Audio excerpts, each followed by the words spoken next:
Oi pessoal, Paulo da página Por Nossa Democracia, do canal TV Lula Livre por Democracia, Real News, com Paulo Andrade Castro e Resistência por Democracia. Olha, estou trazendo para vocês aqui uma análise que eu achei assim fantástica, do nosso eterno senador Lindenberg Faria. Ele faz uma análise sobre a recente prisão do Queiroz, espetacular. Antes de irmos diretamente ao que diz o nosso eterno senador Lindenberg Faria, eu gostaria de pedir a você que se inscreva em nossos canais, aperte o sininho para receber as notificações e passe essa informação adiante. Peço a vocês, inscrevam-se em todos os canais progressistas. Vamos ouvir o que diz Lindenberg Faria sobre a turma miliciana? Olá pessoal, com 1 ano e meio de atraso, o Queiroz é preso. E eu acho sinceramente que essa prisão do Queiroz é o anúncio do começo do fim do governo do Bolsonaro. O Bolsonaro, na verdade, está cercado por todos os lados. Eu quero fazer essa análise aqui com vocês. Para mim, a situação do governo Bolsonaro é uma situação terminal, né? E o Queiroz foi preso primeiro depois de 1 ano e meio, mas preso na casa do advogado do próprio Bolsonaro e do Flávio Bolsonaro. Se isso não for obstrução de justiça, eu não sei mais o que isso significa, né? Agora, veja bem, quando eu falo que Bolsonaro está cercado por todos os lados, primeiro, a prisão do Queiroz. Olha, essa investigação não é uma investigação em que você vai atrás do que aconteceu. Você já tem as provas. Você tem a rachadinha, tem dinheiro na conta da mulher do Bolsonaro, da Michele Bolsonaro, e o Flávio Bolsonaro está liquidado. Mas não é só esse processo. Nós temos um inquérito que está lá no Supremo Tribunal Federal. Quem está à frente desse processo é o ministro Alexandre de Moraes. E nesse processo, nesse inquérito, na verdade, a gente sabe que todo aquele gabinete do ódio, financiamento empresarial com dinheiro de Caixa 2 nas eleições, tudo isso está provado, né?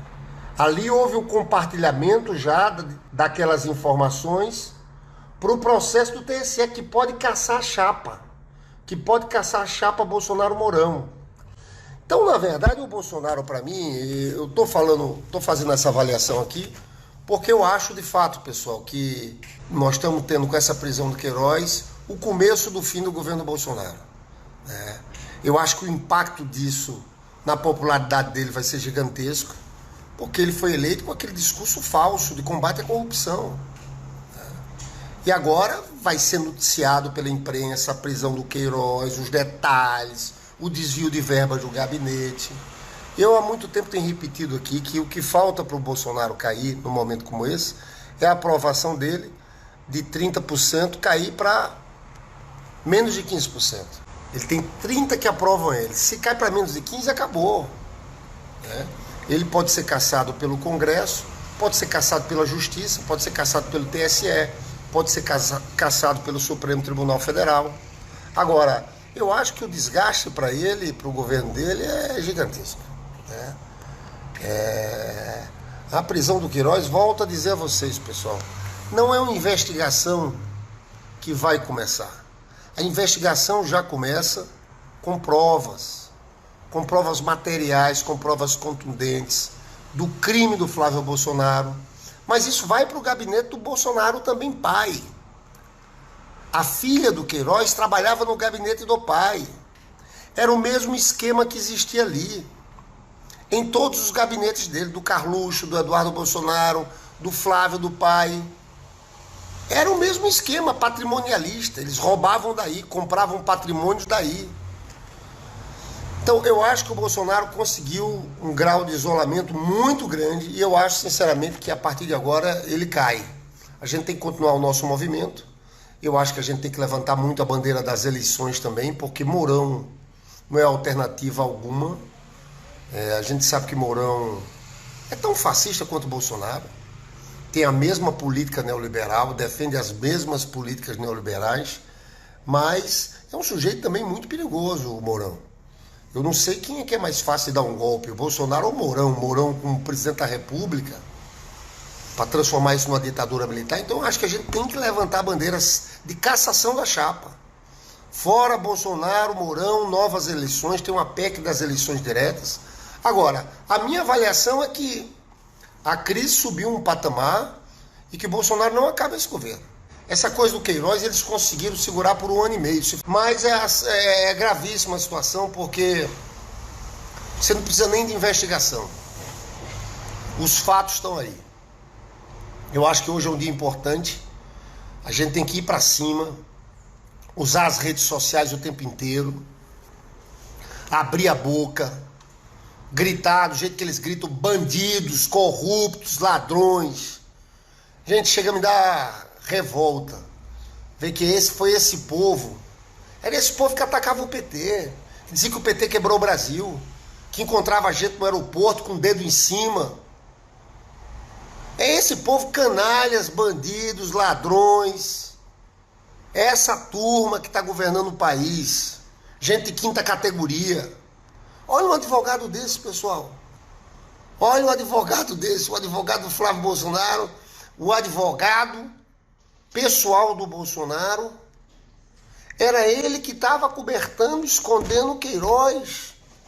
Também aquele miliciano Adriano da Nóbrega, que morreu lá na Bahia, estava na casa de um vereador do PSL.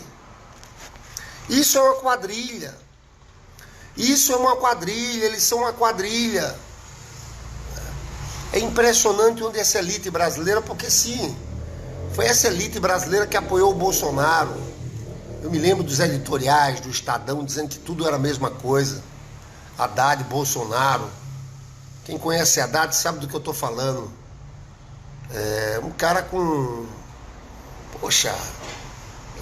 com a formação do Haddad. Um cara que busca consensos, né? E trataram dessa forma, né?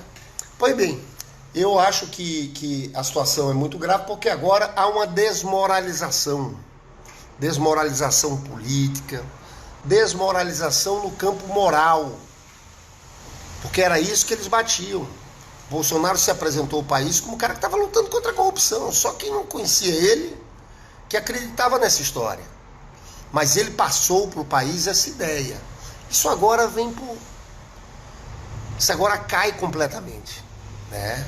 E nós vamos ter os noticiários das televisões, Jornal Nacional, mostrando o Queiroz preso, o Queiroz que depositou o dinheiro na conta da Michele Bolsonaro, o Queiroz que tirava o dinheiro dos funcionários do gabinete do Flávio Bolsonaro. A destruição aí da imagem é muito forte mesmo. E isso acontece no momento em que principalmente aquela investigação conduzida pelo Alexandre de Moraes, que é a investigação em cima do gabinete do ódio, avança. Ali, pessoal, deixa eu te contar, tá tudo mapeado. O Alexandre de Moraes já tem provas do financiamento empresarial, de quem eram os empresários que sustentavam esse gabinete do ódio, das fake news. Só que quando Alexandre de Moraes pediu quebra de sigilo dos empresários e dos deputados, de 10 deputados e um senador bolsonarista, ele pediu desde lá de trás. Ele pediu pegando o período da eleição, desde junho de 2018. Então isso aqui não é preciso ser muito esperto para entender que ele, o Alexandre de Moraes, já tem o seguinte: quais foram os empresários que financiaram aqueles disparos em massa de fake news contra a campanha do Haddad. Aquilo é o que? É caixa 2. Aquilo é ilegal, dinheiro empresarial ilegal na campanha. Ele já tem, na verdade o Alexandre de Moraes já tem essas provas. Já está tudo mapeado. E quando você quebra o sigilo dos 10 deputados e um senador bolsonarista, ele colocou essa turma na berlinda completamente, porque ali quando você quebra o sigilo desse, você pega tudo que tem a ver com as fake news, mas você pega tudo. E como esses deputados são tudo, essa turma aí é uma turma de bandidos mesmo. Você vai pegar outros crimes ali. Então essa turma está completamente cercada com a faca no peito. É dessa forma que eu vejo a situação do Bolsonaro e da sua trupe. Estão todos apavorados. Olha, eu não sei o que é que está passando, como é que está o presidente Lula, está avaliando tudo isso aí, mas eu, sinceramente, eu entendo a indignação que o Lula tem com tanta gente. Tem muita gente que fala dessa frente ampla, tem uma parcela dessa elite que agora quer se diferenciar do Bolsonaro. O Luciano Huck agora quer se diferenciar do Bolsonaro. Fernando Henrique Cardoso cruzou os braços no segundo turno, ali entre Haddad e Bolsonaro. Defendeu o Moro, defendeu a prisão do Lula. Essa elite brasileira é responsável por isso. A gente tem que saber fazer essa disputa, pessoal. Porque agora vai ter um bocado de gente que, na verdade, contribuiu para todo esse processo que aconteceu no Brasil, querendo se distanciar. Ah, eu não tenho nada. Ah, eu quero fazer parte de uma frente democrática. Ah, eu sou contra isso. Não. Não vamos aceitar esse tipo de coisa. Né? O Fernando Henrique Cardoso está querendo lavar a biografia dele. Ele e a Rede Globo foi responsável por tudo isso que está acontecendo no Brasil. Então eu acho que a gente tem que levantar a bandeira das eleições. Né? Porque só o povo no momento de uma crise como essa, pode resolver o problema do país, pode apontar caminhos.